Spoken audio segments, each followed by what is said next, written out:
If you feel it, chase it.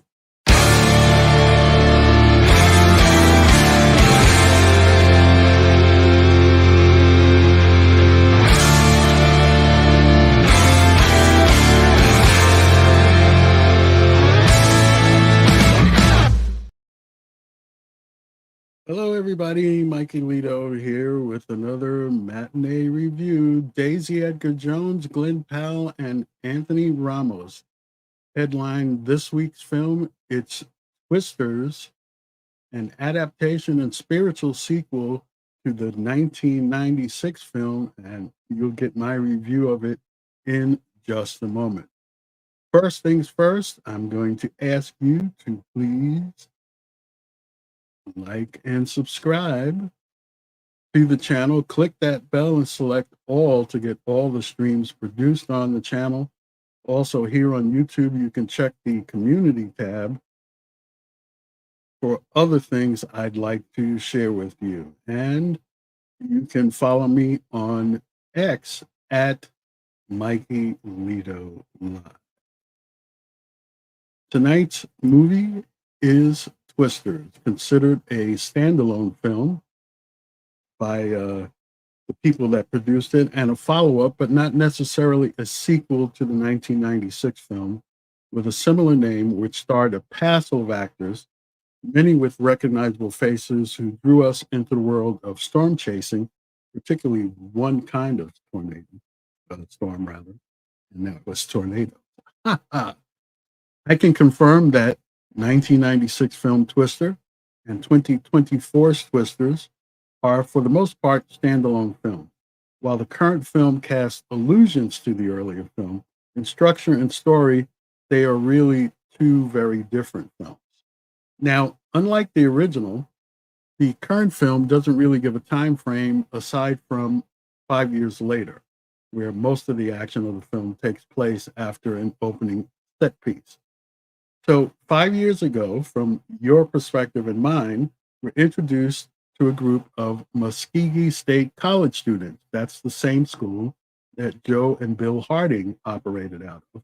And they're trying to verify a theory by Kate Carter that using a certain chemical compound, the power of a tornado can be dissipated. Kate is working with four other students, including her boyfriend, Jeb, and another close friend, Javi. Kate and her team are pulling a trailer full of barrels of her chemical and a Dorothy 5 device filled with the same sensors we saw Joe and her team use in 1996.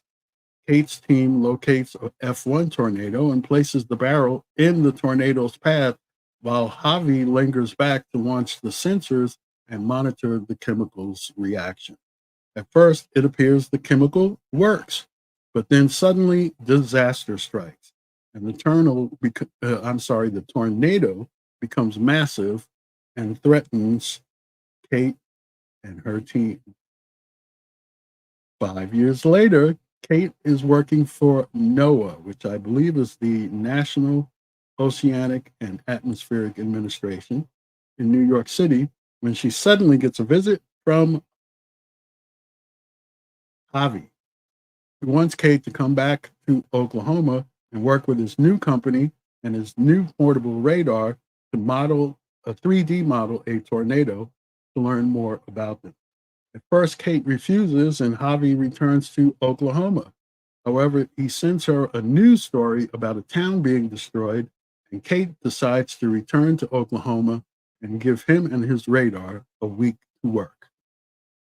While Javi introduces the rest of his company's team to Kate, we are introduced to Tyler Owens, a self-described tornado wrangler and YouTube personality who does things like live stream shooting fireworks inside an active tornado from the inside. Seeing that Javi has brought a new person aboard, Tyler tries to get inside her head to discover which tornado she's going to chase. Now, there are several parallels between this film and the 1996 film.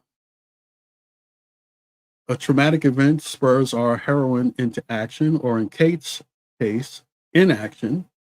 Tyler trying to get information from Kate in the same way that Jonas Miller tried to get information from Joe about her husband's instincts about chasing, and the increasing peril each tornado brings greater than the last one. However, the screenwriter seems to have deliberately reversed the roles we might expect. In the original Twister, Joe's team was the scrappy underdog, while Jonas's team represented the well-funded establishment. In Twisters, it's the other way around, it seems. It's Javi's team that appears polished and professional, while Tyler's team embodies the daredevil spirit. Still, not everything is as it appears. Curiously, the film introduces numerous amateur storm chasers who could have served as a cautionary tale, demonstrating the dangers of inexperience. However, this potential plot point remains largely unexplored. One major disappointment for me was the score by Benjamin Walford. It lacked the energy and excitement of Mark Mancina's original score, which would have enhanced the film's intensity. I saw the film in IMAX, but the format felt unnecessary and didn't really add much to the sequence or the experience, at least for me. And the sound design was underwhelming. The direction by Lee Isaac Chung seemed somewhat reserved. The tornadoes themselves, which were so vividly characterized in the original Twister, seem somewhat formless and less menacing in this sequel. Even the fire tornado, caused by an entire refinery exploding, failed to impress. Interestingly, the film hints at a potential sequel through a montage of future events, suggesting that Javi, Tyler, and Kate ultimately join forces.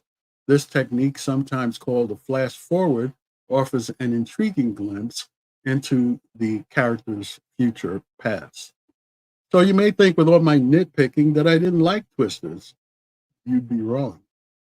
A few weeks ago, we introduced this corollary to my normal mantra: expectations subvert enjoyment. If you've been following all along, you know that my anticipation for Twisters was sky high.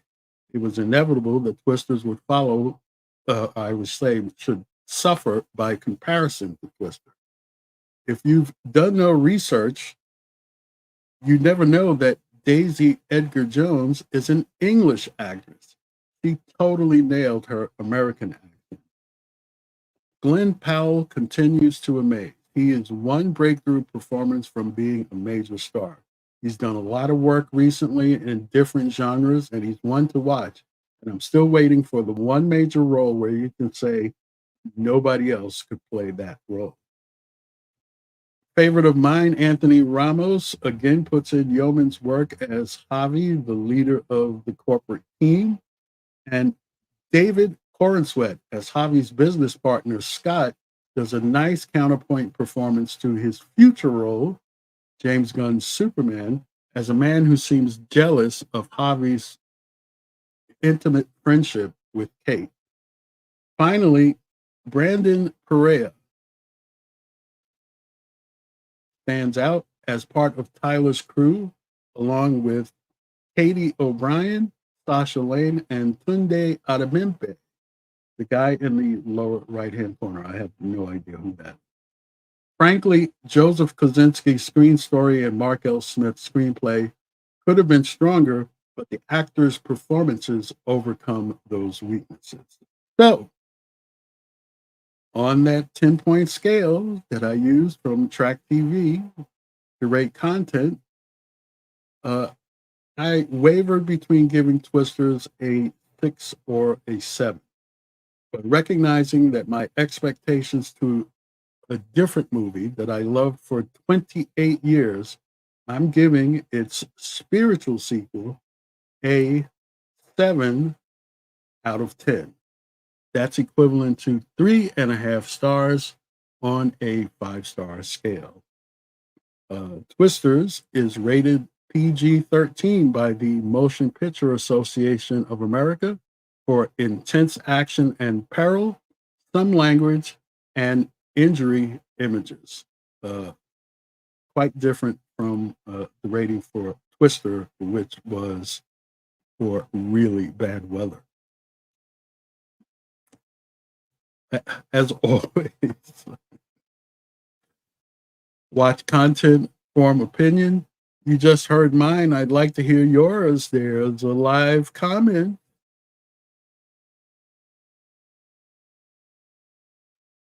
It's Paul in Long Beach. Hello, Mikey. See you in September.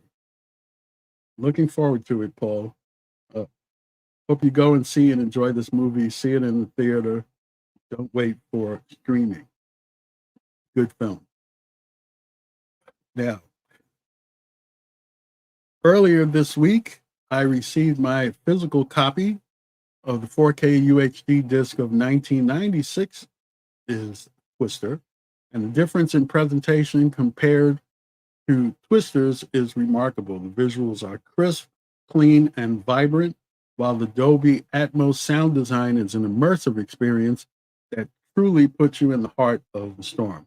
The disc includes a fantastic commentary by director Jan de Bont and visual effects supervisor Stefan Fangmeyer, offering valuable insights into the making of this classic film.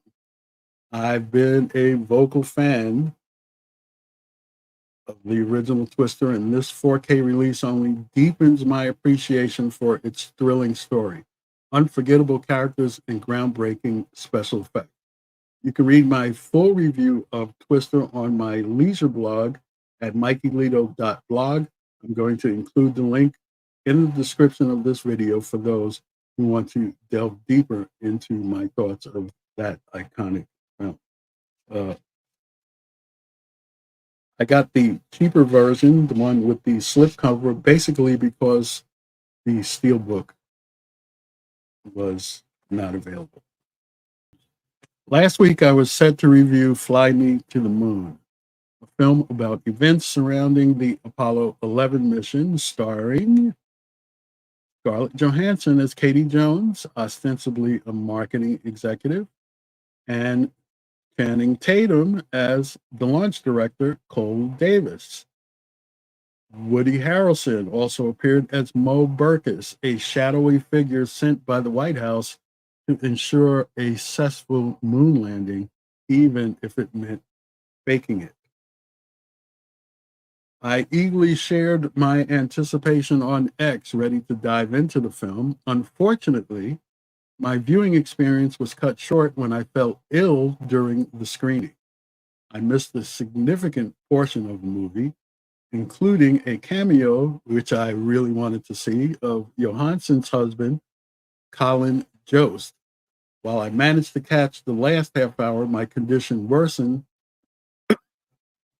excuse me, leaving me with an incomplete understanding of the story. To be clear, my illness was not a reaction to the film itself. From what I saw, Fly Me to the Moon was quirky and entertaining with strong supporting performances from Ray Romano, Jim Rash, and Anna Garcia. I had the knowledge that Chris Evans was originally cast with Cole Davis, and that added another layer of intrigue for me. Based on the portion that I watched, the film was easily on its way to a 6 out of 10. However, due to the significant portions I missed, my official rating for this film is inconclusive. I plan to rewatch it in its entirety when it premieres on Apple TV Plus, and I'll share my updated review in the coming attractions segment of a future episode.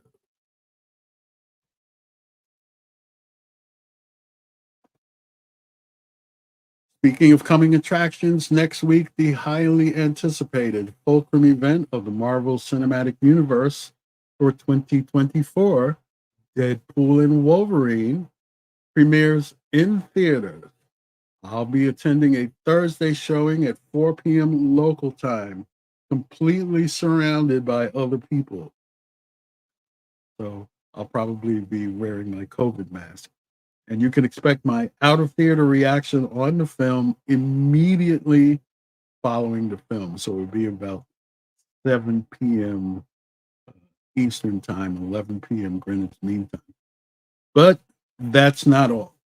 I'll also be hosting a special edition of Live After Midnight featuring a full matinee review and spoiler discussion of Deadpool and Wolverine. This global event takes place at 4 a.m. Greenwich Mean Time, which in North America translates to midnight Eastern, hence Live After Midnight, and 9 p.m. Pacific Time on Thursday, the 25th. So join me as I share my thoughts and invite you, my fellow preview audience members, to offer your opinion. I've also added an additional stream on Friday, August 2nd, where I'll be reviewing M. Night Shyamalan's latest thriller, Trap, starring Josh Hartnett as a serial killer who finds himself in a deadly game of cat and mouse at a concert. Tune in at 7 p.m. Eastern, 4 p.m. Pacific, and 11 p.m. Greenwich Mean Time for that review. And finally, as you all know, I'm incredibly excited for Alien Romulus, the latest installment in the Alien franchise, directed by Fede Alvarez and produced by Ridley Scott. I'll be sharing my review Friday, August 16th at 7 p.m. Eastern, 4 p.m. Pacific, and 11 p.m. Greenwich Mean Time. As always, please comment down below about Twisters the movie, this review of Twisters, like and share this video and all the videos on this channel, and subscribe to the channel so you can see all the content on the Mikey Lito live channel. I think I'd be able to say my own name, don't you? Mikey Lito live channel right here on YouTube. These are the social media channels where you can find me at Mikey Lito Live. Also, check my leisure blog at MikeyLito.blog and my opinion blog at MikeyLito.com. And remember to tune in at midnight Eastern, late night Thursday into Friday for our review of Deadpool and Wolverine. And until then, please stay safe, be well, and until the next time, ciao for now.